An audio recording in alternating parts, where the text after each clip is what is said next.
When beauty tries to mask corruption. I read The Picture of Dorian Gray for the first time, and it took me 4 days to read from start to finish, and it was one of the best classical novels that I have ever read. This book changed my life, specifically the way I looked at the depiction of jealousy, youth, and envy for others. The novel touches on sensitive topics, but the author, Oscar Wilde, touches on them in a way that makes a reader sit back and ask themselves, why haven't they questioned this earlier on? An example of this is when Basil makes it known that Dorian is his motivation for his best works of art and continues to consume most of his work in a way that shapes who he is, who he paints, and who he is when the brush is in his hand. Thinking like this is very much destructive and makes the readers question whether having an attachment on that level is positive or quite the opposite. Basil falling in love with the idea of Dorian as a person because it shapes the work that he does, it betters him as a person and his art, but realistically, having a person like Dorian Gray in your life from that point of view of Basil is not ideal. Just because a person naturally betters your work does not mean they can't have a negative impact on you. Seeing Basil being heavily influenced by Dorian Gray was amazing to see at first, until we start to notice small details in the work that quite in fact show you that he might be caring too much for a person that may do him harm in the future. That's what at least I got from the novel when reading chapter 1, and spoilers ahead folks, that does happen. When reading this book, even seeing Lord Henry, a person we meet as he picks a conversation with Basil in chapter 1, become curious, just like how the readers are as well at this point. Because of the fantasy Basil is feeding onto us and Henry, he makes it seem like Dorian is an angel, and to be honest, he does get treated as such majority of the time. Now, when Dorian Gray's name was first being brought up in chapter 1, did I think he would be all sunshine and rainbows with no flaws? Absolutely not. But I didn't think he would spiral into total chaos because of Basil and his work of art. It's the things we love the most that can hurt us greatly, and the synergy between these three boys do exactly that. By this point, it's known that Basil and Dorian have been extremely good friends, and now Henry, who only knows of Basil at this time, wants to meet Dorian because his supposed amazing uniqueness he has to him. When this first started to unfold, this in my head I saw was gonna go terribly wrong. I wondered to myself if Henry was going to get in the way of Basil and Dorian's friendship and possibly break their alliances with each other, which would then falter Basil as an artist and make his art poor now that Dorian isn't an influence.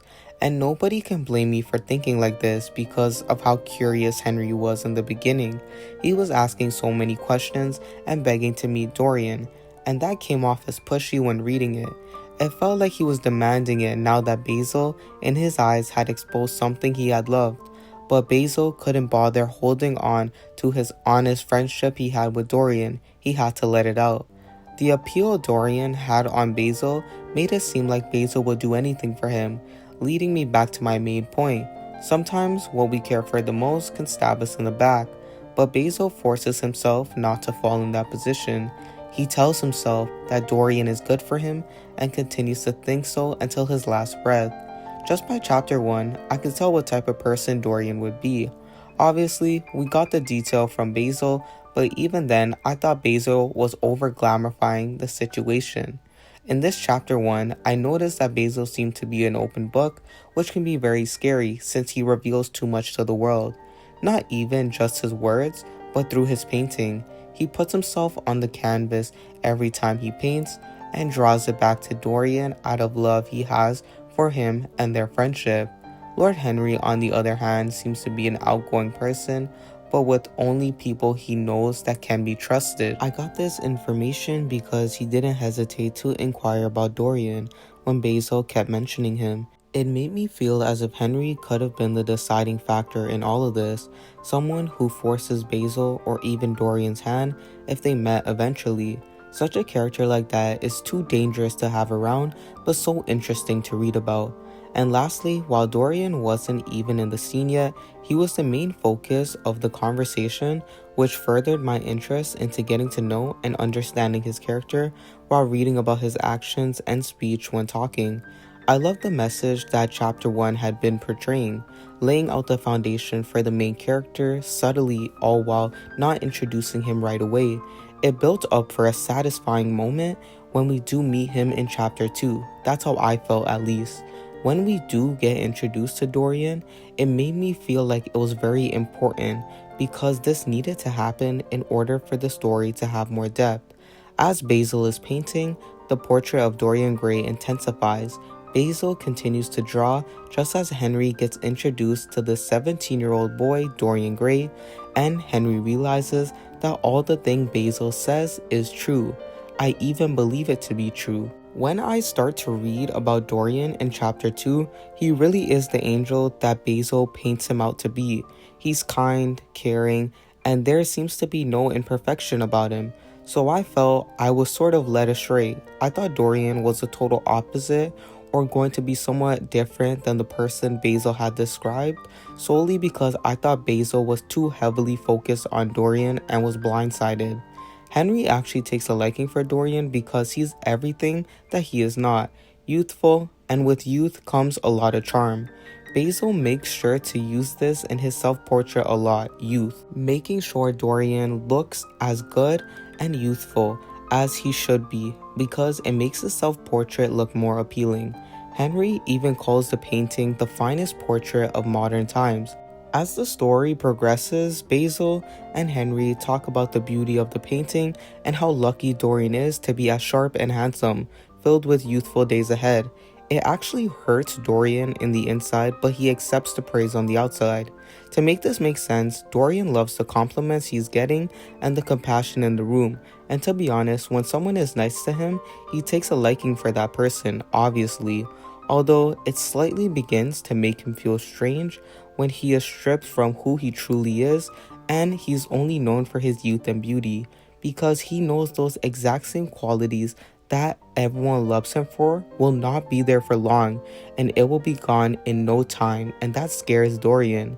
Having something that people love about you being taken away can directly kill a person's soul, and that is what makes Dorian feel angry about the situation. See, he loves how youthful he is and wears it like a badge of honor, but realizes he will be nothing once more when that gets stripped away. He hears Henry talk about aging, saying that it's evil, that no one can escape it, and even then Dorian knows he can't escape it either. This is mentally draining for Dorian, allowing others to praise him for something he will lose someday. It doesn't sit right with him. Things go from bad to worse when Dorian snaps at Basil for creating such a beautiful painting. And that beautiful painting is him, but not him at the same time. To understand the scene, personally, when I was reading it, Dorian snapped because this painting represented everything that he couldn't hold on to, external beauty. The painting can theoretically exist forever if, of course, preserved properly and wouldn't age, but Dorian would. This filled Dorian with so much rage. Even though Basil was his true friend, he ended up shouting at him, and it almost seemed like a shift in power within the room, as if Dorian is trying to take control of the situation because of how angry Henry's comments made him earlier about youth, knowing that he cannot retain that. When reading the scene, I and probably many other readers can understand the emotions that are filling up this room.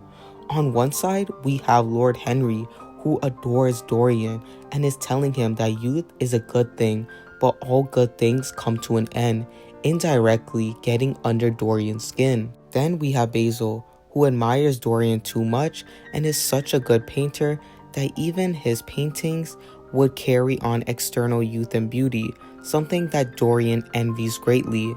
You all shouldn't be envious like Dorian. Instead, you guys should hit the subscribe button to help out my YouTube channel. And by the way, make sure to stay to the end of this video because I have a very, very big announcement at the end. So you gotta stick around. Now, seeing Dorian getting mad at a painting of himself is one of the more telling scenes in this novel. When reading, I couldn't help but to think why Dorian would be so angry with Basil, But then I realized Basil puts Dorian on such a high pedestal when it comes to his charms that it affects Dorian because even he knows that nothing lasts forever and he wants it to last forever. Basil loves him because of his charm that he has, but all that fades away with aging, something that the painting made by Basil would not have to endure, which causes Dorian to make a wish that he could never age, but the painting will. Basil and Henry were astonished by Dorian's wish, but understood where he was coming from. No one wants to lose their youth, just as no one wants to lose their natural charm. It's human nature to get upset when we lose something that makes us feel good. Dorian, at this time, also made sure that his painting would not be seen by anyone, because if anyone saw this beautiful painting of Dorian, they would be in awe, and they still would be in awe of the portrait years and years after it being painted, but they would look at Dorian and the ugliness would start to appear due to his youth beginning to fade. At this point in the novel, I thought Dorian was over-dramatizing the situation, since at least I thought it was just a self-portrait, and the portrait is just how he looks in the present moment. But I can understand where he's coming from by wishing that the painting shall age and he wouldn't. Unlike most in London, Dorian's charm comes from his looks and how young he looks among his age. It's something a part of his identity that even he wouldn't want to be erased, so crying out in anger seemed reasonable the more I thought about it. Little do we know, Dorian's wish actually does come true, but we don't know that until much later on in the novel though. I even thought that this moment with the painting was merely a joke, and that said statement was a way to express how angry he was at the painting made by Basil. Such beautiful art, but the original shall grow uglier the more time passes. After reading this novel, many will point to chapter 2 as the beginning point of the narcissistic journey Dorian would be set on, all thanks to Lord Henry and the choice of words when he spoke to Dorian about youth. Basil starts to see the little changes and even asks Lord Henry at one point to leave, as he was afraid that Dorian's innocence would be corrupted because of Henry. Even though Henry was his friend, he knew that he was smart with his choices of words and it could damage Dorian, in which it did. However, Dorian took a liking towards Henry and told Basil that he must stay since all three of them are getting along. At the end of the chapter, it comes the most interesting part, when Dorian has to decide if he wants to go to the theater with Henry, his new friend, or sit with his old friend Basil. When reading this section, I had hoped that Dorian would choose Basil, as I thought he was a better influence, even though their friendship seemed to be a little bit too much at times. However, the story takes a turn when Dorian takes Henry up on his offer and says he will go with him to the theater. Even though Dorian has only known Henry for what seems like a couple minutes to half an hour, he chooses Henry over Basil in a moment's notice, further damaging the already suffering friendship of Basil and Dorian. Basil grows tired of fighting for Dorian and says to him subtly that he will be here working on the real Dorian, the innocent one in the painting. Immediately, I noticed the little backhand remarks made by Basil, and those remarks begin to set up the future. I realized that Basil saying that seems like Dorian will start the beginning of his change mentally and to become a different person. As Basil says this, in my mind, I'm thinking that Dorian has two different identities. One where he is the painting and has the innocence still in him, then the real-life Dorian who will soon be corrupted and influenced by Henry. By the end of chapter 2, there is a lot to unfold. I finally read about the portrait and I started to notice glimpses of Dorian changing. There is now two Dorian Grays, but they're very different from one another, which comes into play much later on. By this point in the novel, Oscar Wilde had caught my attention. This novel was the first classic I've ever read and by far has done a great job capturing the reader's attention, and it did capture mine. Oscar Wilde within 2 chapters allows for Dorian to develop from being talked about then straight into the next chapter where he is the main spotlight and feels like he's being pulled by Basil and Henry, both on very, very different sides. but in the end have a common ground when they find a charm in Dorian. Seeing Dorian being torn apart by Basil's amazing painting was also done pretty well. Oscar Wilde is trying to show us readers that Dorian is aware of how age will ruin him, and the self-portrait is a wake-up call. The author puts subtle fear into the reader's heart that is displayed through Dorian. We, the readers, fear for Dorian and how he will be impacted with such a terrible tragedy that seems to have been planted by Henry. Oscar has written Henry to not be an antagonist by any means, but slowly influences such an innocent person to a point where it seems like the fittest conversations Dorian and Henry have, Henry has control over all of them and what he feeds into Dorian's mind, almost as if Henry knows it's wrong but does it anyways. The last thing the author nailed in this scene was Dorian's fall into doom over the painting. I found it funny that he was able to lash out on Basil with such rage, but it was clear from the start. Dorian seemed envious of his past self always because he keeps on aging. Chapter 2 has to be one of my favorite chapters in this book because it sets off the inciting incident, which allows Dorian to develop from an innocent character to a very dreadful, soulless character at the end. And of course, it starts with the beautiful painting done by Basil Hallward. If we take more of a personal look at Basil in the scene, can we put some of the blame on him for the shift of Dorian Gray, or should we put the blame on Henry? I found this question to repeatedly pop up in my head. I'm going to play the devil's advocate here, so hear me out. Lord Henry may have shown Dorian that youth is a blessing and that he should forever admire it, but let's not forget it is Basil who makes Dorian enraged at his own beauty that someday will vanish. Basil is an artist, an exceptional artist in England, and he believes Dorian is to blame for his beauty and his works, and with Dorian influencing Basil, it shapes into a friendship that has no limits. Basil draws this self-portrait of Dorian, which is said to be one of Basil's best works, but his best work plays a part in Dorian's shift in character. Of course, it's not as much as Henry, but he does play a part nevertheless. Imagine if he didn't make that painting, Dorian would have never made the wish that wreaked havoc on others and himself. We actually do end up seeing Basil get blamed for the portrait instead of Henry's words influencing Dorian, but more on that later on. Basil's character's setup was really good as well. I like how Oscar made us fall in love with the idea of Dorian Gray through the description that is given to us by Basil. The painter begins to justify why he is so close to Dorian and makes for a very beautiful scene when they do meet. Knowing what I know about Basil's outcome is truly sad but also symbolic. Basil puts Dorian at a high pedestal, as I mentioned before, but seems to be losing Dorian the minute Henry gets introduced, and loses him once more when he hates the painting for reminding him of what he will never be, eternally youthful.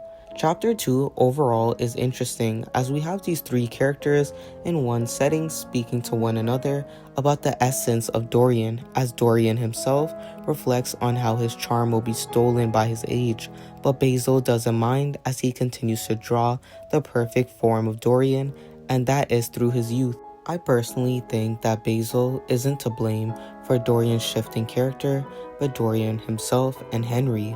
However, it's not to say that Basil didn't take part in it in some way. Overall, Chapter 2 planted the seeds on what Dorian would be, a rotten, old soul waiting to decay into nothingness. Chapter 3 is about Lord Henry mostly and how he will not shut up about anything. He's devoted his life to the wise words that comes out of his mouth and how everyone seems to find meaning in what he says. Many who read this book despise Lord Henry because of this, and this chapter proved it. Lord Henry keeps on talking about his theories and basically loves to hear himself talk. The only reason I actually bring this chapter up in a video about Dorian's soul being corrupted is because how we see Dorian's life begin to revolve more with Henry and less with Basil. By the end of their formal discussion with Lord Henry's aunt, Lady Agatha, and many other members of power in London, Henry takes his leave and says he will be going to a park, and of course Dorian wants to follow. Out of everyone, Dorian loves to hear Henry talk because it feels as if he's opening up a side of him that he hadn't discovered yet. His wise words often make Dorian think and do actions he's never thought of doing, reaching beyond his limited mindset, providing that's why maybe Dorian likes the friendship he had with Henry more than he did with Basil. Just by Dorian saying that he wants to go with Henry to the park further proves that he is beginning to attach himself to Henry, just as Basil did with him. By chapter 3, if you haven't noticed, the more you get attached to something, the more it hurts you. Dorian being attached to his youth hurts him, Basil being attached to Dorian hurts him, and the list can go on and on. Dorian knows that Henry is somewhat of an influence on him, but denies the negative that comes with it. It seems to be a delusion, but Dorian doesn't fear it. One would suggest that Lord Henry was cunning from the start, and that he was to blame for the fall of Dorian. But we can clearly tell in this chapter that Dorian is allowing himself to fall for Henry. Such a person with manipulative words cannot be trusted. Just the way he talks about certain things isn't normal. He talks about life, existing, youth, his theories, and worse yet, talking about Dorian as his mini experiment. No type of regular human talks like this, treating people as if they are projects for their own self-benefit. I'm saying all of this just to show you just how terrible Henry is to have around Dorian, but he seems to enjoy his presence a little too much. Despite me hating Henry, he is a well-written character. The use of his dialogue is used in a manner to show his smartness, and in this chapter, it truly does shine through the most. It may not be the most telling in this chapter, but in the next chapter, as Dorian falls for a lady, Henry tries to guide Dorian through his feelings, as he's still young and has a lot to learn. But this chapter tells you more about Henry than it does about Dorian. See, when Dorian comes to Henry and says that he's madly in love with an actress because of her personality and who she is in the theater, Henry is like a bug on the wall, observing from afar and viewing Dorian's emotions as nothing more than an experiment in how human emotions can be expressed. The young Dorian Gray falls in love with a girl named Sibyl Vane and starts to tell Henry how deeply in love he is with her. He never misses her acts, and when she appears in the theater, he brags about it, about how many different forms Sibyl Vane can take on when performing new characters. Dorian admires her works in the theater as a form of art, but little do we know that this same person who he loved and felt like he can love for eternity would be one of the root causes that spiraled Dorian's life out of control. If it's not obvious by now, Henry is trying to engage Dorian on what he finds interesting in Sibyl and starts to tell him stories on love, saying all sorts of things. And that makes Dorian flounder all over the place because, after all, Dorian's simply an experiment to him, one where he can directly control and manipulate his friend's emotions in order to benefit from his so-called experiment. He doesn't outright say that he does this to control Dorian, and I don't think that that was his intention to begin with, but I do think he influences Dorian because he loves what he sees in him. What I mean by this is Dorian's young and can be influenced heavily, especially when he has such sensitive emotions. It's easy for Henry to sway Dorian one way or another, and for Henry personally, it's just an experiment to see how this innocent boy will respond. Chapter 5 doesn't give us too much detailed information on Dorian, but it does give us a new perspective on him, something that I really find interesting when reading books, how others view the main protagonist. For the new perspective, it's Sibyl Vane, and she is deeply in love with Dorian. Their love for each other isn't a one-side thing, but instead completely mutual. Both of them love each other very much, even though she doesn't know Dorian's name and just calls him Prince Charming. She doesn't even know Dorian's true nature at this point, and neither do we. We see Dorian being manipulated and slowly changing, but Sibyl just sees Dorian as the love of her life and rushes into making sure that both of them are together. She has a brother and a mother who are both nervous about her sudden love for the guy, and rightfully so. I like seeing the brother's point of view on this whole situation, him being against his sister's relationship with a person that she doesn't even know his name. And this makes the brother get really defensive and protective over his sister. I like that Oscar Wilde makes Sibyl refer to Dorian as Prince Charming because it shows you that Dorian's identity is different from one person to another. For Basil, Dorian is his best influence and work of art.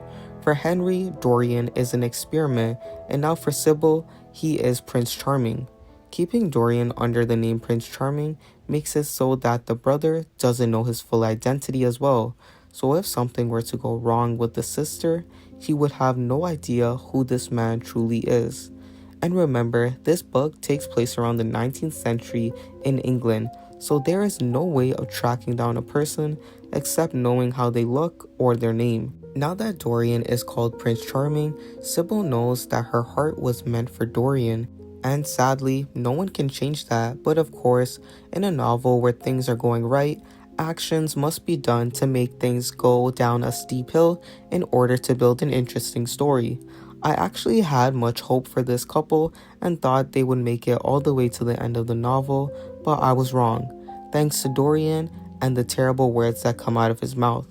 It all starts when Dorian invites Basil and Henry to come with him to see Sibyl Vane's act in the theater, which was one of the worst decisions he's made. And from this moment on, I genuinely did not think anything would go wrong, but obviously I was wrong, because Dorian literally says time and time again of how great of an actress she is and how much roles that she plays. The only assumption I made in my head was at the end of the chapter, I thought Sibyl was going to say she was pregnant or something, or of something of that nature, but I was completely wrong. Dorian, Henry, and Basil notice her acting is completely terrible, and the three boys are shocked because of this, Henry the most. This is due to Dorian hyping up Sibyl drastically, but the night that Dorian brings his friends, it's almost as if she underperforms and doesn't have the it factor about her. This bothers Dorian so much to the point where he feels humiliation because of her acting. When I first read this scene, I was in shock because of how much Dorian cared. He cared a lot, and I mean a lot, that Sibyl had sucked this bad. Henry and Basil started to notice how bad the acting was, and Basil and Henry actually got up from their seats and left. Dorian was ashamed of Sibyl, making him look bad in front of his friends who believed that Dorian had this perfect life and perfect love story, as if Sibyl was to blame for Dorian and Dorian's friends having very high expectations. In my head, I remember telling myself, so what if she had one bad night? It can't be that bad that things have to spiral out of control. Actors and actresses aren't always going to be good. There are some good nights and bad nights, so who can possibly get angry about this? And I was very wrong. People genuinely get mad when things do not go to their liking, especially Dorian Gray. He storms to the back with so much anger and starts yelling at Sibyl for her terrible performance. Dorian goes into this full-on psycho mode and says that her acting was miserable and that what she did was very shameful and very embarrassing on her end. Dorian loses control and starts to literally destroy the relationship he had with Sibyl. She tries to tell him that she only acted out of place because he was in the theater and she only thought of him, but Dorian believes that this is a trick and she was just merely awful and there's not much else to it. He does come to a theater and she's never ever done this before. Now that Sibyl has acted terribly, Dorian loses all of his love for her, and the ugliness inside of him begins to grow. His anger and disgust towards Sibyl's action breeds hatred into his heart, and I can't imagine how Sibyl feels. She is getting verbally bashed because of a terrible performance, and the worst part is, it isn't even criticism. Dorian outright says in the novel, "You have killed my love. You used to stir my imaginations. Now you don't even stir my curiosity. You simply produce no effect." If that isn't psychotic tendencies, I don't know what is. Dorian dramatizing the situation and blowing it out of proportion is one of the most important things in this novel. It shows you that he cares about what others think about him and himself only.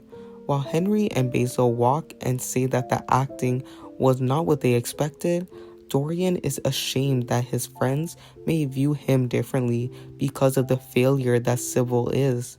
Also, it's a good time to mention that Dorian notices that people start to talk over the acting and starts to do other things.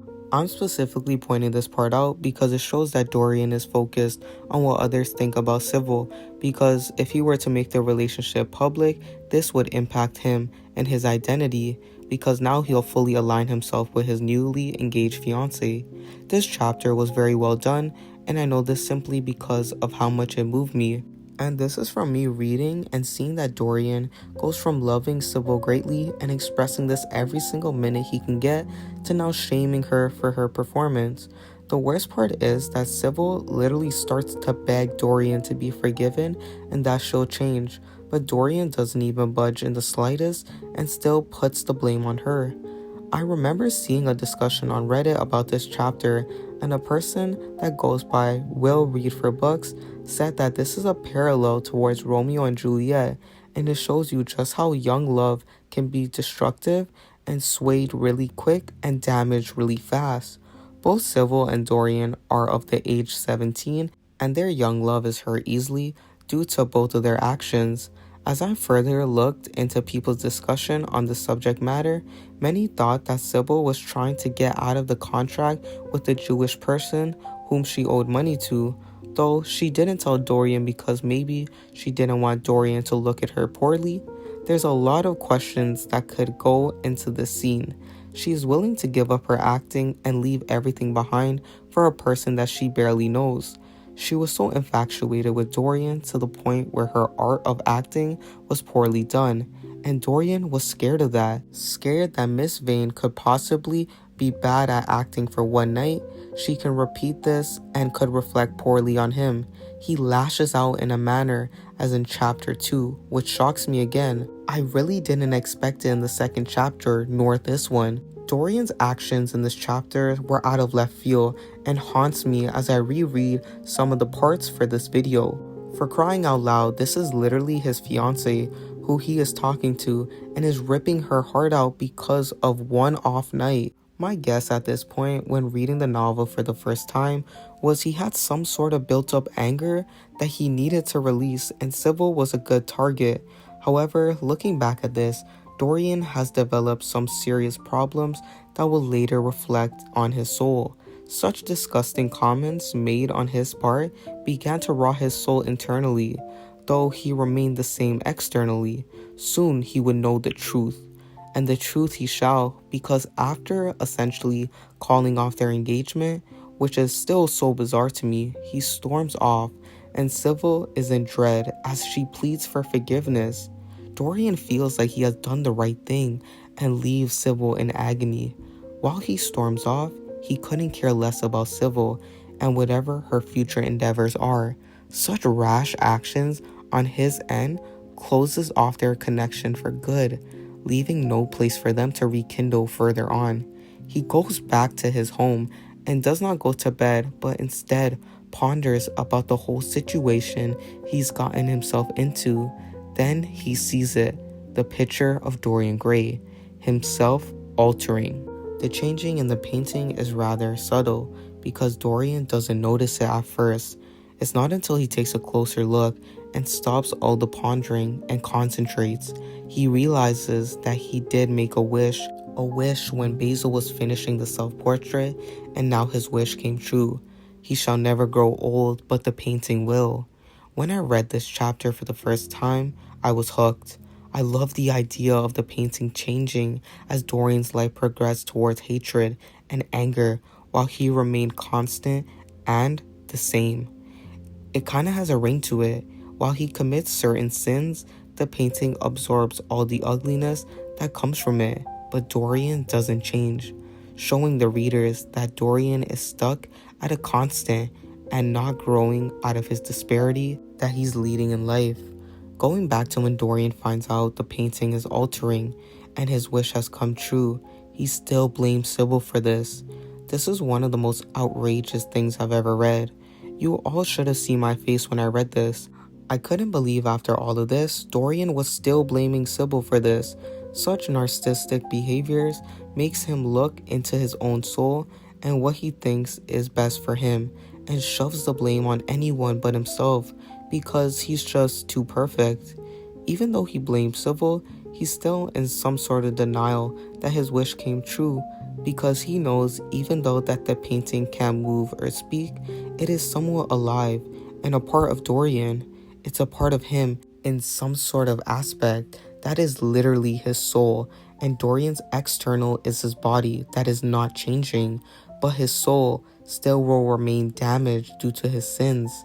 After this, the painting makes him question everything he just did, as if it was a wake-up call, but a wake-up call too late.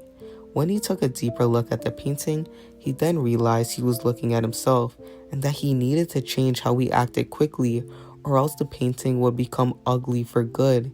He thinks some more and believes that he can apologize to Sibyl Vane for his actions and pleaded for his forgiveness just as she did moments ago. However, it won't end there. He will complete his duty and marry her. Not only that, it won't be a fake marriage. He'll love her until the day he dies. I hope you guys didn't ignore the subscribe button the first time, just how Dorian ignored Sibyl's feelings. So please, if you haven't already, help me out and hit the subscribe button. Dorian knows that he needs to make it right with Sibyl because that's what began to ruin him essentially. The painting, especially his soul in the first place. Perhaps he can redo the damage and everything will go back to normal. At least he hopes. He wakes up the next morning and is terrified of what happened. He thinks it's a dream, but unfortunately for him it's not. He thinks the portrait did change, but didn't. It's kind of one of those giant brain fog moments that happens in his head. One of the most interesting details in this scene is that even though Dorian is confused on what truly is happening with the portrait, he is scared that his butler is going to leave him in the room with him and this painting. Do you guys know just how much horror has to be in one's mind for them to be scared in the early morning to be left in a room with their own self-portrait? This scene was actually one of the most funniest things to me and interesting to read. To see Dorian being taken aback from his own portrait and the fear he feels because of it makes the scene feel so uncanny but so funny at the same time. When his butler does leave the room, he looks at the picture again, and to his surprise, it has changed once more than the time he looked at it last night. It has gotten uglier. Dorian at this point is in shock of what is happening to him. He deeply starts to regret his decisions he's made in the past 24 hours, and letting his fiancée go in that disgusting manner makes him feel guilty now that he's seen the consequences more than once now. Dorian is by himself at this point, in which personally I feel we get the best inner dialogue by Oscar Wilde, since he's so good at making Dorian freak out in the most dramatic moments but interesting. When Dorian is by himself, he reflects back without having the need to listen to Lord Henry. You can see now that the smoke has settled and Dorian only has himself. He starts to regret his actions. Perhaps Lord Henry had gotten in his ears, making it seem like Sibyl was worse than she truly was, and that made Dorian start to overthink everything. And I'm talking about where he started mentioning people had not started to pay attention, they had started to look around and their eyes wandered elsewhere. This made me feel that maybe Dorian was led down a path where he was manipulated to think that Sibyl's actions and her performance was worse than it really was. All this is worth mentioning now because we see that Dorian feels regret. Perhaps he knows now he took it way too far. Not too long after, Lord Henry appears and talks to Dorian about the letter he sent out, but Dorian, being too overwhelmed with the situation, doesn't read the letter. But that letter was regarding the death of Sibyl Vane. She had committed suicide after Dorian ran out of the theater. She felt like she had lost everything. Her brother was gone, she couldn't escape the theater manager, and now her last hope had left her. When Dorian finds out about the death of Sibyl, he is shocked and extremely paranoid. He feels like his life is ruined, and he did that in 24 hours, Now that his fiancée is dead, he blames himself for his rash actions, rightfully so. Then he realizes perhaps when Sibyl took her own life, maybe that's when the painting has started to alter, which freaks him out even more than he already is. I don't want to summarize the book, so I'll skip to the good parts when dissecting Dorian. We skip forward a couple chapters and years have passed and the painting has gotten uglier. Dorian's body remains the same, and now Basil has come forth to tell Dorian that he is leaving to head towards France on a train and he came to say goodbye. This has to be one of my favorite parts in this novel because of how unexpected but expected it is due to how corrupt Dorian's soul has gotten over the decades. I love the fact that Basil goes up to Dorian and says that all of London is talking about him and says that he's done the most dreadful things. When Dorian walks into stores or areas of lots of people are in, they go quiet and don't seem to talk. It's as if Dorian has built up a reputation of doing horrible things, but Oscar Wilde keeps that part mostly vague, which I really like a lot. We barely know what Dorian does except for influencing young men to do stuff, but other than that, all we know is that Dorian gets talked about a lot by the people of London, and it's not just regular people. People in power, such as political power in England, are now afraid to associate themselves with Dorian for reasons that are unknown to the readers, or should I say in vague detail. Basil is concerned for Dorian. Even though he grows old, lots of rumors speculate about him still. I have a theory that some rumors might have been about his aging. People are noticing that he doesn't age, so maybe the rumors are that Dorian had made a deal with the devil in London. That's what I thought, at least when reading Basil's dialogue on why Dorian is so feared by many. Dorian also seems to have great influences on young dukes who are born into powerful families. So you can tell Dorian is still well connected, yes, but no one dares to come close to his heart, for that will lead people down a horrible path. Only young men are willing to take this risk in this novel by associating themselves with Dorian. Nevertheless, the two go back and forth on the meaning of life. Dorian is now living. And this is where we see finally Dorian breaks the truth and tells another person about the wish he made and the ugliness of his soul that keeps on growing. He tells Basil that upstairs is the truth and lies the painting he did all those years ago. It hangs there, looking uglier and uglier every day, and there's nothing Dorian can do about it. When Basil first laid his eyes on it, it's like this is his first time seeing such painting mixed with corruption. Although he knows that this is his work of art and he can't deny it, but is utterly confused on how such a beautiful painting turned out to be so horribly looking.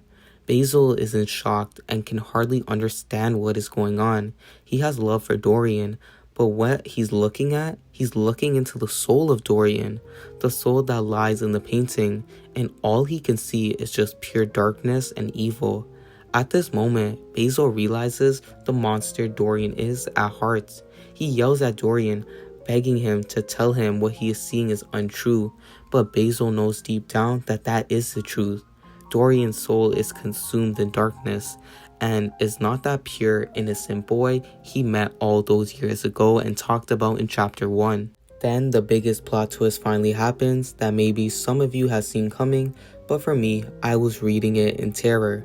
Dorian picks up the knife and stabs Basil in the neck multiple times, and his blood begins to pour out on the table and drips on the floor. When I read that for the first time, I was in complete shock. It felt like Oscar Wilde was building on this moment the whole time since the beginning of the chapter due to the tension rising page by page. For me, I felt as if his actions were too sudden to validate his actions, but at the same time, I feel like we all knew it was going to happen. Dorian stabbing Basil is meant to show you just how much Dorian has changed since we saw Basil describe him. I actually felt the same feeling I had when Dorian indirectly kills Sibyl. It feels so sudden that you may not feel that Dorian's actions are valid, but a bit traumatized. But then again, this is what Oscar Wilde is trying to do. And now that the death of Basil has occurred, Oscar is trying to show us again just how a character, Dorian, is acting the more he gets corrupt, the more insane he becomes with his actions. By Basil being brutally murdered with no one to catch Dorian at this time, you can paint the picture in your head just how Dorian feels. He feels no remorse for what he's done to his old friend because he no longer has loving and caring feelings for Basil.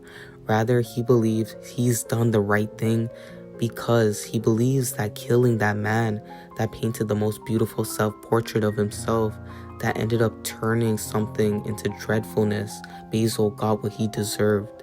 There were no tears shed by Dorian, not on his cheeks, not even regret. He watches Basil Hallward's blood drip and his soul disappearing from his body. And it's ironic that just as Basil's soul leaves his body for good, Dorian's soul just keeps on getting uglier. And by killing the painter, nothing seems to change. The picture did not get more beautiful, nor did it go back to normal, and his soul didn't begin to heal. On one of the quotes in the novel that really describes how Dorian felt during the situation in this chapter, it really opened up my eyes to how sinister he is. It starts by saying Dorian Gray glanced at the picture and suddenly an uncontrollable feeling of hatred for Basil Hallward overcame him as though it had been suggested to him by the image on the canvas, whispered into his ears by those grinning lips. Or even the quote where it starts off and says, Dorian Gray turned slowly around, looking at him with tear-dimmed eyes. "It is too late, Basil," he faltered. And Basil replies saying, "It is never too late, Dorian. Let us kneel down and try if we cannot remember a prayer. Is there a verse somewhere? Though your sins are as scarlet, yet I will make them as white as snow." And then Dorian said, "Those words mean nothing to me now." The dialogue between Dorian and Basil in this chapter is one of the best in the novel. I actually feel like it is the best strong point when it comes to dialogue in this novel. The conversation between Dorian and Basil within this chapter I feel is the best. I feel this way because it's amazing to see just how complex the situation is at hand. Basil understands where he went wrong by painting this portrait that is horrific now, but he finds out in his heart to blame Dorian if what he's seeing is true. What I mean by this is Basil knows it's not his fault that Dorian is who he is now, and he can accept that. This chapter was by far my favorite chapter I've ever read so far in the book. I loved how Dorian seemed to have completely lost himself now. He knows there is no going back. Killing his friend symbolizes that he's not the same person readers saw before in chapter 2. He's not innocent anymore. Even though he portrays the same face and body, there is a different person underneath the skin of his, though he feels relief.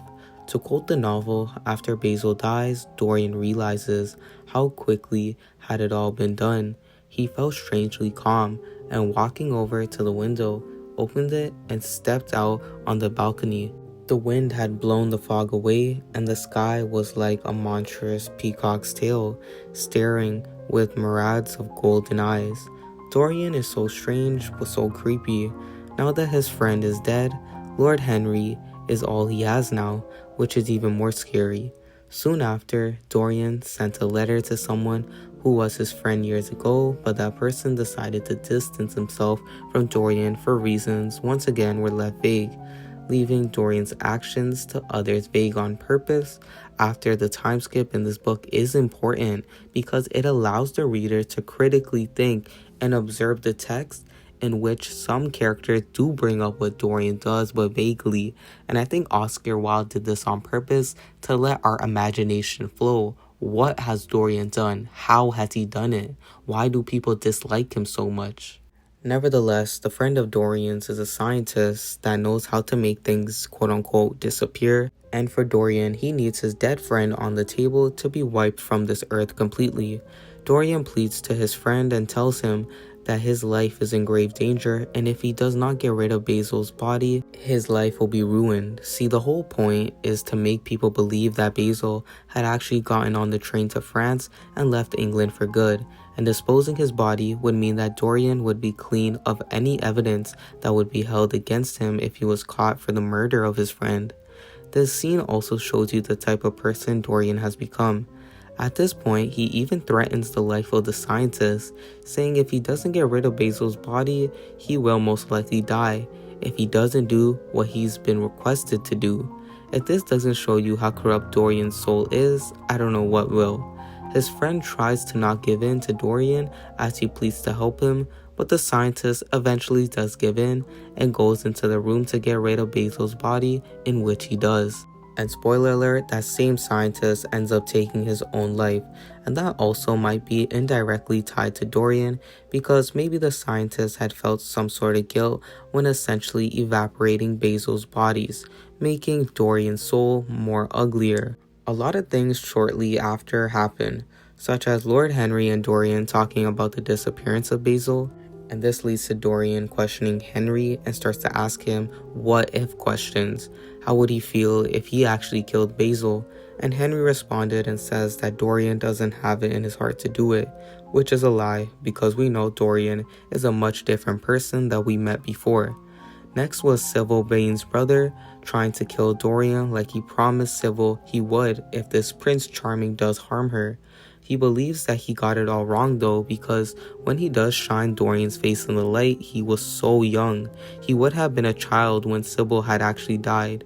Mr. Vane realizes that Dorian basically made a deal with the devil when a girl tells him, and still goes on a pursuit to chase him down. And a moment that I found that was really funny was when Sibyl Vane's brother was spying on Dorian and Dorian actually ended up fainting.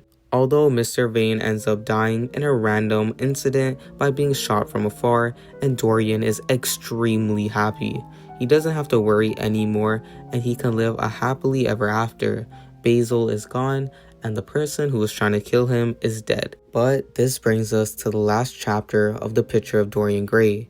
I remember when I flipped to the next page and saw it was the last chapter, I knew it had to be a good send-off. And I know Oscar Wilde would not make it so that Dorian would have a happy ending, so I was so enticed to read that chapter. Dorian is pretty old at this point, age-wise. He looks at the self-portrait and it's uglier, creepier than ever.